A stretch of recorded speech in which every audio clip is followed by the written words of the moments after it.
Praise the Lord. നിങ്ങൾ എല്ലാവരെയും blessed മോർണിംഗിലേക്ക് യേശു ക്രിസ്തുവിൻ്റെ നാമത്തിൽ സ്വാഗതം ചെയ്യുന്നു.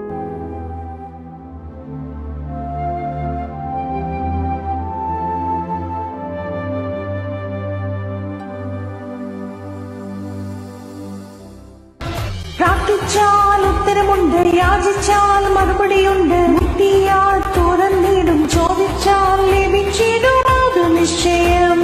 പ്രാർത്ഥിച്ചാൽ ഉത്തരമുണ്ട്, യാചിച്ചാൽ മറുപടിയുണ്ട്, മുട്ടിയാൽ തുറന്നിടും, ചോദിച്ചാൽ ലഭിച്ചിടും, അത് നിശ്ചയം.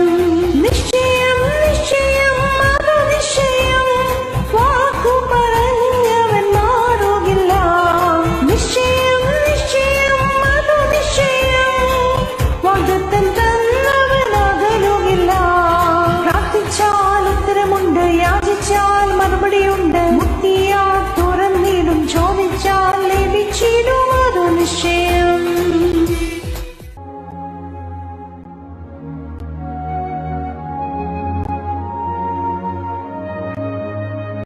പ്രിയരെ, അനുഗ്രഹിക്കപ്പെട്ട ഒരു പ്രഭാത കൂടെ നമ്മുടെ ജീവിതത്തിൽ അനുവദിച്ചു തന്ന വലിയവനായ ദൈവത്തെ നമുക്ക് ഒരുമിച്ച് ചേർന്ന് നന്ദി പറയാം. എത്ര പേർ പറയും, ഞാൻ നിന്നതല്ല, എൻ്റെ ദൈവം എന്നെ നിർത്തിയതാണ്?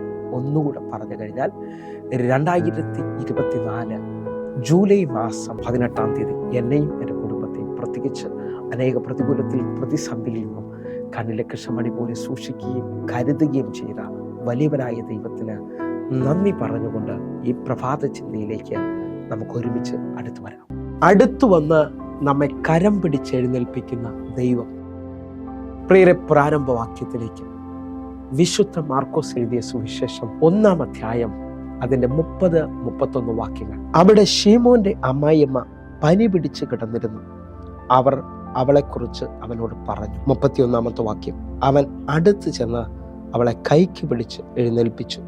പനി അവളെ വിട്ടുമാറി, അവൾ അവരെ ശുശ്രൂഷിച്ചു. പ്രിയരെ, പ്രഭാതത്തിൽ ദൈവം നമ്മോട് ഇടപെട്ട അനുഗ്രഹിക്കപ്പെട്ട വചനത്തിനായി നമുക്ക് ഒരുമിച്ച് ചേർന്ന് ദൈവത്തിന് നന്ദി പറയാം. എൻ്റെ കൂടെ എത്ര പേർ ഈ പ്രഭാതത്തിൽ ദൈവത്തിന് നന്ദി പറയും? ഞാൻ നിങ്ങൾ വായിച്ചു കേട്ട വചനം എനിക്കും നിങ്ങൾക്ക് സുപരിചിതമാണ്. പത്രോസിന്റെ അമ്മായിയമ്മയെ, പനിയായി കിടക്കുന്ന ആ മകളെ എൻ്റെ കർത്താവ് അടുത്ത് ചെന്ന് കരം പിടിച്ചെഴുന്നേൽപ്പിക്കുന്ന ഭാഗമാണ് ഞാൻ നിങ്ങൾ കേട്ടത്. ഒന്നുകൂടെ അതിൻ്റെ ആഴ ശ്രദ്ധിക്കാമെങ്കിൽ, കർത്താവിനോട് അവളെക്കുറിച്ച് അവളുടെ അവസ്ഥ പറയുകയാണ്. വാസ്തവമായിട്ട് ഈ പ്രഭാതത്തിൽ എന്നെ കേൾക്കുന്നവരെ, നമ്മുടെ അവസ്ഥകൾ കർത്താവിനോട് പറഞ്ഞാൽ ആ അവസ്ഥയ്ക്ക് മാറ്റം തരുന്ന ഒരു ദൈവത്തെയാണ് ഞാനിതുകൊണ്ട് സേവിക്കുന്നത്. കർത്താവിനോട് അവർ വ്യക്തമായി പറഞ്ഞു, പനിയാണ്, അവൾ ചില ദിവസങ്ങളായി ദീനമായി കിടക്കുകയെന്ന് പറഞ്ഞപ്പോൾ കർത്താവ് അടുത്ത് ചെന്ന് അവളെ കൈക്ക് പിടിച്ച് എഴുന്നേൽപ്പിച്ചതാണ് ആ വചനം കാണുന്നത്. ഈ കാലഘട്ടത്തിൽ പനിയും പകർച്ചവ്യാധിയൊക്കെ നമ്മുടെ നടുവിൽ നിൽക്കുമ്പോൾ ലോകപ്രകാരം മനുഷ്യരാരും രോഗികളുടെ അടുക്കലേക്ക് പോകാൻ പറ്റാത്ത സമയത്ത് അല്ലെങ്കിൽ മടിക്കുന്ന സമയത്ത് എൻ്റെ കർത്താവിൻ്റെ പ്രത്യേകത, ഏത് രോഗത്തിൻ്റെ അനുഭവത്തിലും എൻ്റെ കർത്താവ് നിൻ്റെ അടുക്കൽ വരും. ലോകം എഴുന്നേക്കത്തില്ലെന്ന് പറഞ്ഞ അവസ്ഥയിൽ നിന്ന് കർത്താവ് കരം പിടിച്ച് എഴുന്നേൽപ്പിച്ച ആ മാത്രയിൽ തന്നെ, ആ സമയത്തു തന്നെ അവളുടെ പനി അവളെ വിട്ടുമാറി. നിങ്ങൾ വിശ്വസിക്കാമെങ്കിൽ ഈ പ്രഭാതത്തിൽ എൻ്റെ കർത്താവ് നിങ്ങളുടെ കരം പിടിക്കാൻ പോവുകയാണ്. ചിലത് വിട്ടുമാറും, കർത്താവ് നിങ്ങളെ എഴുന്നേൽപ്പിക്കും. എങ്കിൽ ഈ പ്രഭാതത്തിൽ ഞാൻ നിങ്ങൾ ശ്രദ്ധിക്കുന്നത് എഴുന്നേൽപ്പിക്കുന്ന ദൈവത്തെക്കുറിച്ചാണ്. ഹല്ലേലൂയ. ഏതെല്ലാം വിധത്തിലാണ് നാം എഴുന്നേൽക്കുന്നത്? ഒന്നുകൂടെ ശ്രദ്ധിച്ചാൽ, വർഷങ്ങളായ രോഗത്തിൽ കിടക്കുന്നവരുണ്ട്, നാളുകളായി എഴുന്നേൽക്കണമെന്ന് ആഗ്രഹിക്കുന്നവർ. ഈ വചനം നിങ്ങൾ ശ്രദ്ധിക്കാമെങ്കിൽ നിങ്ങൾ ആ രോഗശയ്യയിൽ നിന്ന് കർത്താവിൻ്റെ ശബ്ദത്താൽ നിങ്ങൾ എഴുന്നേൽക്കാൻ പോവുകയാണ്. വായിച്ചു കേട്ട വാക്യത്തിനകത്ത് പത്രോസിന്റെ അമ്മായിയമ്മ പനിയായി കിടക്കുന്നു. കർത്താവ് കരം പിടിച്ചെഴുന്നേൽപ്പിച്ചത് കാണാൻ കഴിയുന്നു. യോഹന്നാന്റെ സുവിശേഷം 5-ാം അധ്യായം ഞാൻ നിങ്ങൾ ശ്രദ്ധിച്ചാൽ, ആ കുളക്കടവിൽ 38 വർഷമായി രോഗം പിടിച്ചു കിടക്കുന്ന ഒരു മനുഷ്യനെ കാണാം. ആരും സഹായിക്കാനില്ലാത്തവൻ. എന്നാൽ എൻ്റെ കർത്താവ് വർഷങ്ങളുടെ പഴക്കം നോക്കാതെ അവനെ കർത്താവ് നേരിട്ട് വന്ന് എഴുന്നേൽപ്പിക്കുന്നത് കാണാൻ കഴിയും. വിശ്വസിക്കാമെങ്കിൽ ഇന്ന് കാലതാമസമോ വർഷങ്ങളുടെ പഴക്കമോ നോക്കാതെ എൻ്റെ കർത്താവ് നിങ്ങളെ എഴുന്നേൽപ്പിക്കാൻ പോവുകയാണ്. ഈ മാസം എഴുന്നേൽപ്പിൻ്റെ മാസമാണ്. കർത്താവ് നിശ്ചയമായി നിങ്ങളെ എഴുന്നേൽപ്പിക്കും. രോഗികളായി ഭാരപ്പെടുന്നവരെ ശ്രദ്ധിക്കുന്നുണ്ടെങ്കിൽ, യാക്കോബിൻ്റെ ലേഖനം 5-ാം അധ്യായം അതിൻ്റെ 15-ാമത്തെ വാക്യം പറയുന്നു, വിശ്വാസത്തോടുള്ള പ്രാർത്ഥന ദീനക്കാരനെ രക്ഷിക്കും, കർത്താവ് അവനെ എഴുന്നേൽപ്പിക്കും. വിശ്വസിക്കാൻ പറ്റുമെങ്കിൽ നിങ്ങൾ വിശ്വസിച്ചുകൊണ്ട് ഈ മിനിറ്റുകൾ പ്രാർത്ഥിക്കുക.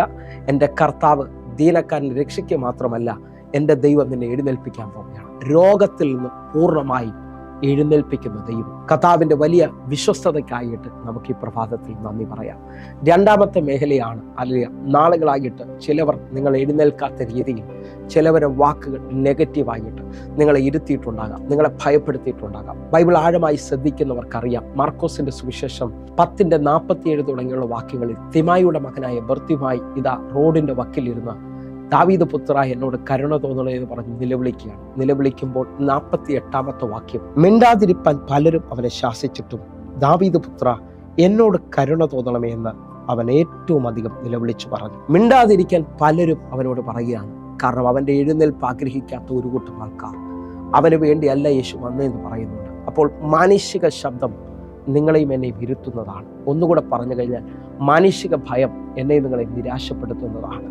1 രാജാക്കന്മാരുടെ പുസ്തകം 19 അധ്യായത്തിൽ ഇസബേല് ഏലിയാവിനെ വെല്ലുവിളിക്കുന്നത് കാണാൻ കഴിയും. 1 രാജാക്കന്മാരുടെ പുസ്തകം 19 അധ്യായം അതിന്റെ 2 വാക്യം. ഇസബേൽ ഏലിയാവിന്റെ അടുക്കൽ ഒരു ദൂതനെ അയച്ചു. നാളെ ഈ നേരത്ത് ഞാൻ നിന്റെ ജീവനെ അവരിൽ ഒരുത്തന്റെ ജീവനെ പോലെ ആക്കുന്നില്ല എങ്കിൽ ദേവന്മാർ എന്നോട് തക്കവണ്ണം അധികവും ചെയ്യട്ടെ എന്ന് പറയിച്ചു. നിങ്ങൾ ഈ വചനത്തെ ശ്രദ്ധിച്ചു നോക്കിയേ.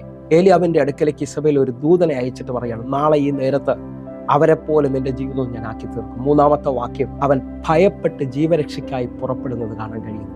അവന്റെ ഉള്ളിൽ ഭയങ്കര ഭയം വന്നു. ജീവിതം മടുത്തു പോയതുപോലെ തോന്നി. ഇന്നും അനേകരുടെ വാക്കുകൾ, നിങ്ങളുടെ ജോലി സ്ഥലത്ത് നിങ്ങളുടെ മേലധികാരികൾ നിങ്ങളെ ഭയപ്പെടുത്തിയിട്ടുണ്ടാകാം. നിങ്ങളുടെ അയലത്തുകാർ, നിങ്ങളുടെ ബന്ധുക്കാർ ചില ശാപവാക്കുകൾ പറഞ്ഞ് നിങ്ങളുടെ വാതിലുകൾ അടച്ചിട്ടുണ്ടാകാം. എന്നാൽ ദൈവത്തിന്റെ ശബ്ദം നിന്നെ എഴുന്നേൽപ്പിക്കുന്നതാ. നിന്റെ പ്രാർത്ഥനയും നിലവിളിയും എൻ്റെ കർത്താവിനെ നിന്റെ അടുക്കലേക്ക് കൊണ്ടുവരുന്നതാ. നിങ്ങൾ നോക്കെ, തിമായിയുടെ മകനായ ബർത്തിമായി യേശുവേ ദാവീദ് പുത്ര എന്നോട് കരുണ തോന്നണമെന്ന് പറഞ്ഞപ്പോൾ അനേകർ അവനോട് പറഞ്ഞു മിണ്ടാതിരിക്കാൻ. എന്നാൽ അവന്റെ നിലവിളി അധികമായപ്പോൾ, അവന്റെ നിലവിളിയുടെ ശബ്ദം ഉയർന്നപ്പോൾ യേശു കർത്താവ് നിന്നു.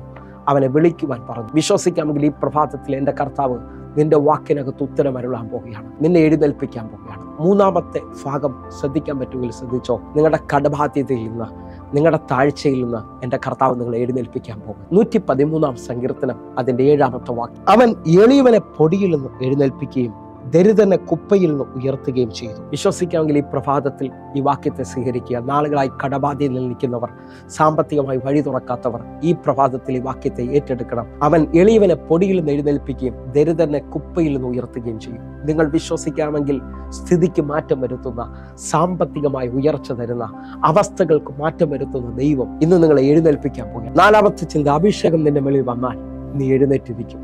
യെശയ്യാ പ്രവാചകന്റെ പുസ്തകം 40 അധ്യായം അതിന്റെ 31 വാക്യം, എങ്കിലും യഹോവയെ കാത്തിരുന്നവർ ശക്തിയെ പുതുക്കും, അവർ കഴുകന്മാരെ പോലെ ചിറകടിച്ച് കയറും, അവർ തളർന്നു പോകാതെ ഓടുകയും ക്ഷീണിച്ചു പോകാതെ നടക്കുകയും ചെയ്യും. നിങ്ങൾ വിശ്വസിക്കുന്നവരാണെങ്കിൽ അഭിഷേകം നിങ്ങളെ എഴുന്നേൽപ്പിക്കാൻ പോവുകയാണ്. യെശയ്യാവ് 60 അധ്യായത്തിൽ പറയുന്നു, എഴുന്നേറ്റ് പ്രകാശിക്കുക, നിന്റെ പ്രകാശം വന്നിരിക്കുന്നു, യഹോവയുടെ തേജസ് നിന്റെ മേൽ ഉദിച്ചിരിക്കുകയാണ്. അഭിഷേകം നിന്റെ മേലിൽ വെളിപ്പെടാൻ പോവുകയാണ്. ഒന്നുകൂടി ആഴം ശ്രദ്ധിക്കാമെങ്കിൽ അപ്പോസ്തല പ്രവൃത്തി 3 അധ്യായം അതിന്റെ 6 വാക്യം, അപ്പോൾ പത്രോസ് വെള്ളിയും പൊന്നും എനിക്കില്ല, എനിക്കുള്ളത് നിനക്ക് തരുന്നു, നസറാന യേശുവിന്റെ നാമത്തിൽ നടക്ക എന്ന് പറഞ്ഞു. വിശ്വസിക്കാമെങ്കിൽ അഭിഷേകത്തിൽ നിറഞ്ഞ പത്രോസ് 40-ലധികം വയസ്സുള്ള അമ്മയുടെ ഉദരം മുതൽ മുടന്തലായ മനുഷ്യനെ കരത്തിൽ പിടിച്ചുകൊണ്ട് എഴുന്നേൽപ്പിക്കുകയാണ്.